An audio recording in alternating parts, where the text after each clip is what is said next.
ये आपको प्रॉब्लम दिया है। इस प्रॉब्लम में हमें एंगल थीटा निकालना है।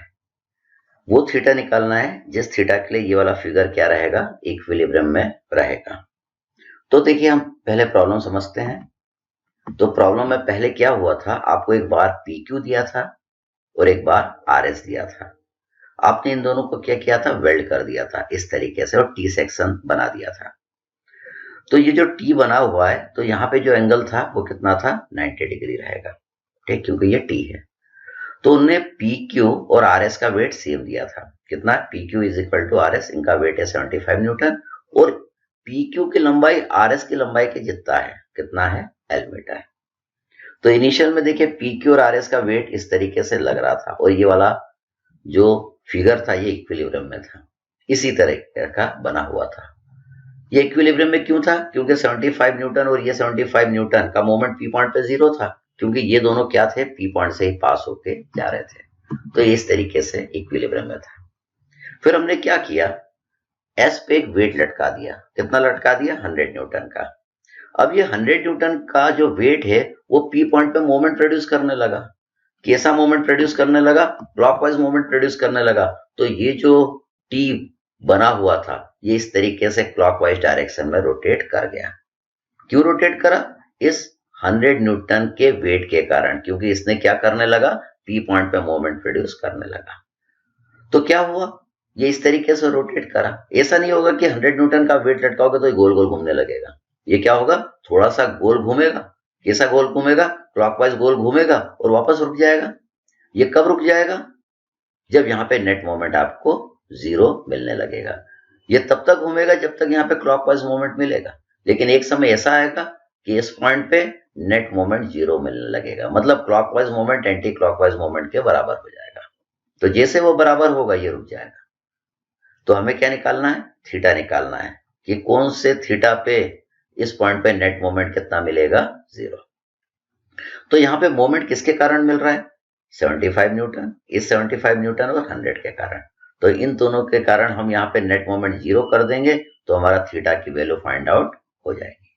तो देखिए हमको इन तीनों का मोमेंट लेना है पी पॉइंट पे, तो तीनों का परपेंडिकुलर डिस्टेंस मालूम होना चाहिए पी पॉइंट से। अब परपेंडिकुलर डिस्टेंस तो हमको पी पॉइंट से नजर नहीं आ रहा है, ये तो इंक्लाइंड डिस्टेंस हमको नजर आ रहा है। तो हमको इन तीनों फोर्सेस को रिजॉल्व करना पड़ेगा। रिजॉल्व करने के लिए हमको क्या मालूम होना चाहिए, फोर्सेस के एंगल मालूम होना चाहिए। तो पहले देखिए इस 75 न्यूटन का मैं ये वाला एंगल निकाल लेता हूँ। कौन सा वाला एंगल, ये वाला एंगल इसके बराबर आएगा, ये कितना होगा, थीटा डिग्री। ये दोनों करस्पॉन्डिंग एंगल्स है। फिर इस 75 न्यूटन का भी मैं एंगल निकाल लेता हूँ इस लाइन से, ये सेम स्ट्रेट लाइन है, मैंने एक लाइन इस लाइन के आगे बना दी है। तो ये जो एंगल आएगा ये भी थीटा डिग्री आएगा। फिर इसके लिए भी एंगल में निकाल देता हूं, कहां से, इस लाइन से। ये दोनों लाइन पैरेलल हैं, तो ये दोनों पैरेलल है तो हम ये वाला एंगल निकाल सकते हैं।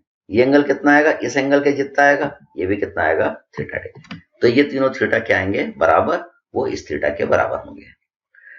अब देखिए 75 न्यूटन का मोमेंट पी पॉइंट पे लेना है, तो इसको हम रिजॉल्व कर देते हैं। तो इसका एक कंपोनेंट इधर बन जाएगा 75 कॉस थीटा, दूसरा बना देते हैं 75 साइन थीटा, और 75 न्यूटन को हटा देते हैं। तो इसको हटाने के बाद आपके देखिए कंपोनेंट इस तरीके से आपको नजर आएंगे। इस 75 कॉस थीटा का मोमेंट पी पॉइंट पे जीरो हो जाएगा। देखिए जीरो कर दिया, क्यों हो जाएगा, क्योंकि ये पी पॉइंट से पास होके जा रहा है। अब इस 75 साइन थीटा का मोमेंट इस पॉइंट पे मिलेगा। क्यों मिलेगा, क्योंकि ये यहां से देखिए परपेंडिकुलर डिस्टेंस बना रहा है। तो ये परपेंडिकुलर डिस्टेंस हम निकाल लेते हैं। तो ये परपेंडिकुलर डिस्टेंस ये वाला निकालना है, तो ये कितना आएगा, L/2 आएगा।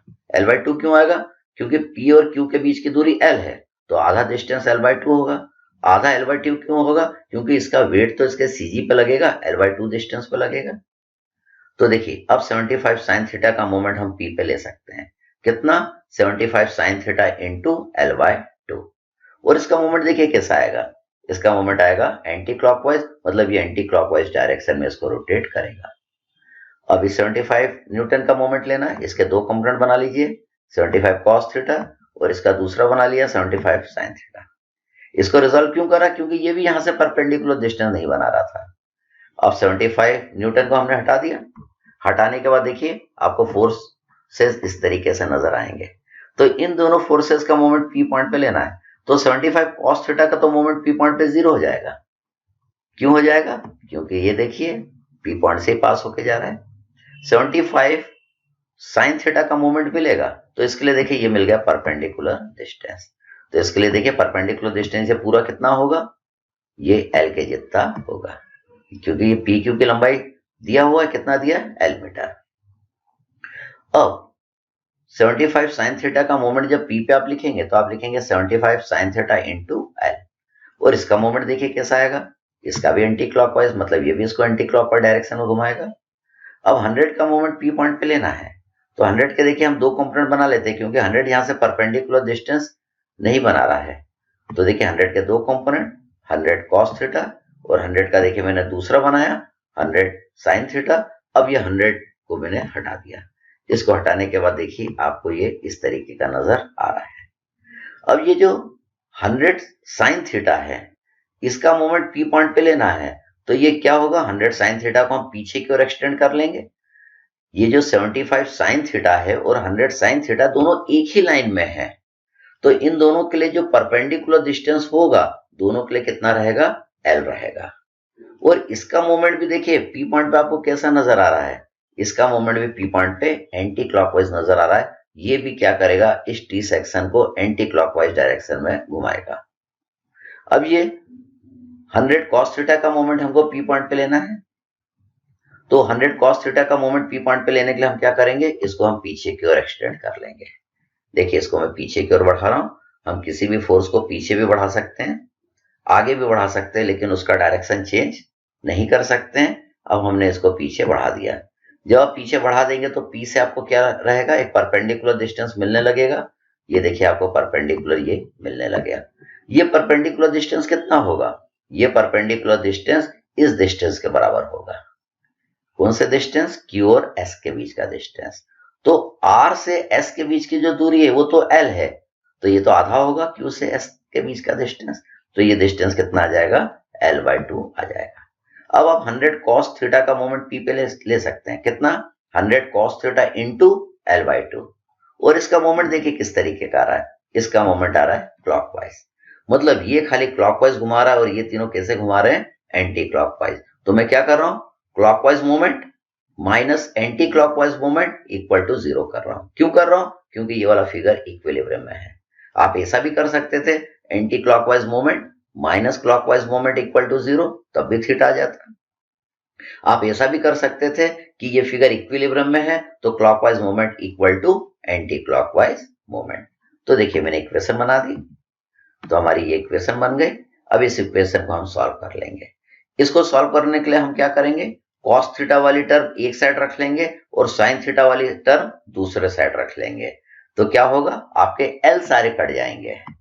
देखिए मैंने क्या करा, कॉस थीटा एक साइड आ गया, साइन थीटा को मैं दूसरे साइड ले गया, और मैंने इसमें क्या करा, एल को काट दिया। एल को काट देंगे और साइन थीटा को जोड़ देंगे और कॉस थीटा को जोड़ देंगे, तो आपका ये इस तरीके से बन जाएगा। तो कॉस थीटा तो सिंगल है, तो ये एल कट गया, तो 100 डिवाइडेड बाय 2 कितना आ जाएगा, 50। और ये 100 sine theta plus 75 sine theta, और ये कितना है, 75 साइन थीटा इंटू L/2। तो L तो यहां से कॉमन लेके इस L से कट जाएगा, तो 75 को 2 से डिवाइड कर देंगे तो कितना आ जाएगा, 37.5। तो इन तीनों को जोड़ देंगे तो 212.5 sine theta equal to 50 cos theta. इसको हम टेन थीटा बना लेंगे। हम जानते हैं टेन थीटा कितना आ जाएगा, 50 डिवाइडेड बाय 212.5। तो इससे थीटा आ जाएगा, थीटा कितना आ जाएगा, 13.24 डिग्री।